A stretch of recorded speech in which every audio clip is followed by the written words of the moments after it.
So if you all will be respectful of that, we'll be able to get our business done and move on. Thank you. Thank you for coming.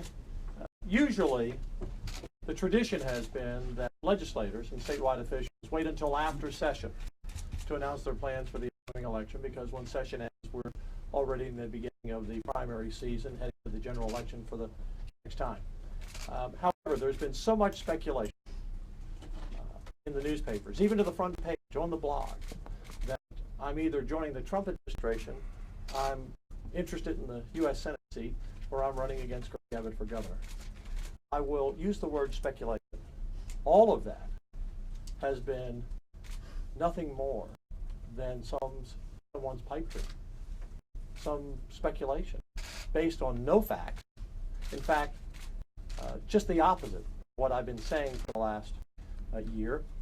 Number one, when I was chair for Ted Cruz, I told him I was not interested in filling his position in the U.S. Senate had he won the nomination and become president.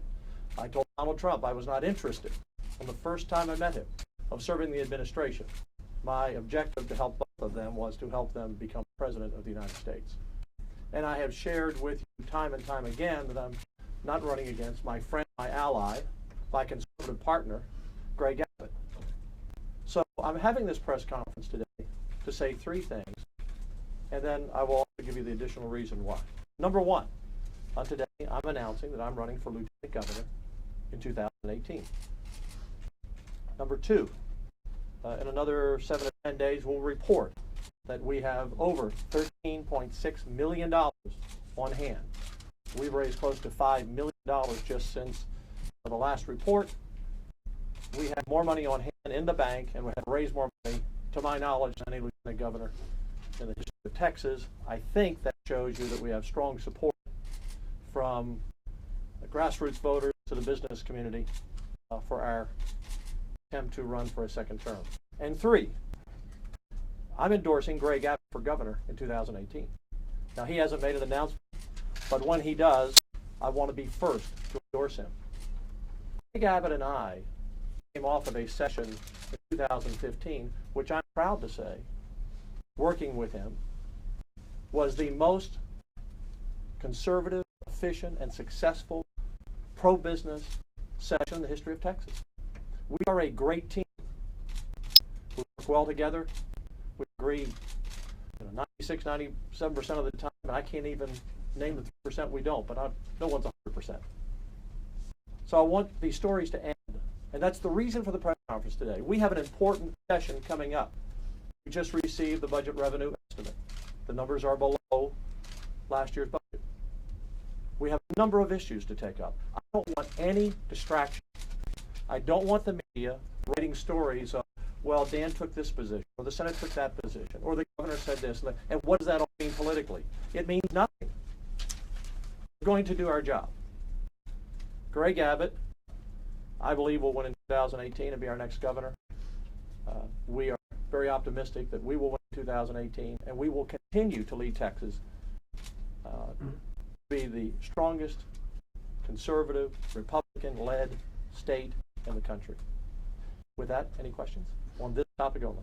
Sir, don't you like more questions about this by saying that this is not a story and you don't want any more questions on it? No, I'm putting your stories to bed. I don't want to read any of this nonsense anymore. It's nonsense. And I don't know if it's media just trying to stir the pot. I understand you might like to do that from time to time. I don't know if it's other people in political office trying to stir the pot. I don't know if it's Democrats trying to stir the pot. I don't know who's stirring the pot. But it's nonsense. And it needs to stop. You said you're endorsing Governor Abbott for re-election. Will you endorse Senator Cruz today for re-election? He has not announced yet. I'm endorsing. He's announced he's running for re-election. Yeah. I've not seen that. So he has announced he's running for election. Well, Senator Cruz is a very good friend of mine, and I think when the appropriate time comes, you'll see me make a decision that I think will be pretty clear. Willing to talk about anything beyond 18 and stop that speculation now, or is that as far as you're? No, gosh. Let's just focus on 2018. But let me put this to bed. Once and for all, I'm not running against Greg Abbott. Not in 18, not ever. If he wants to be governor for the next 20 years and I'm still running, that's the same story. What would be the point? I like what I do. I like what I do. So why do you think there has been so much speculation about you in particular running for other Republicans who currently hold seats? Yeah. You know, Tom, since I got here in 2007, there's been speculation about what I was going to do next. That's just, you know, they were talking about me running, you know, for governor back in 2007. None of it was true. I can't answer why people speculate on those issues. So is everything kumbaya with Joe Strauss in the House? Sure. We will work together well this session. We will work together well. Look, it takes, you know, and there were these articles about power and authority, and as I said to a reporter the other day, I see the governor, the lieutenant governor, and the speaker being three important legs of that three-legged stool. And for us to have a successful session, we all have our own authority. We all have our own power in different ways. And we worked well together. You know, there's always a little drama during the session. You all know that, between the House and Senate, two different views. And remember, as lieutenant governor and Greg Abbott as governor, we have a different mandate. We run statewide. We're elected by the voters. The speaker's elected by the members. So that's, you know, when I lay out my priorities, for example, I lay my priorities to show the voters that we intend to do what you ask us to do. You look at our top 30 priorities, they're the voters' priorities. In fact, most of our top 30 priorities are supported by Democrats as well as Republicans.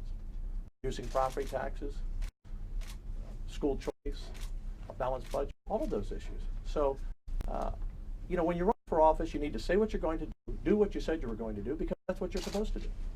And that's what we do. Any questions? Yes? Is this something you would reevaluate your decision after No, the session? no, there's no reevaluation. There's no second thought. That's the purpose of this press conference. Dan, if the governor were appointed to higher office or chose not to run again, you would reevaluate, though, isn't that right? If Governor Abbott were not running for office, and I fully expect that he will, if for some reason that office is vacant, then obviously we take that under consideration. The point of this story is, or the point of this press conference today is, to end these stories, because they're founded on nothing. I've never even thought about it. I've never said it to anyone. So, you know, I understand sometimes when I read a story about someone else, well, I wonder if, you know, how that started. Well, I can tell when it's written about yourself and you know you've never thought about it or said it, you just sit back and say, enough's enough. And the second part of that is, I want our senators, you know, also to know. I don't want any distractions.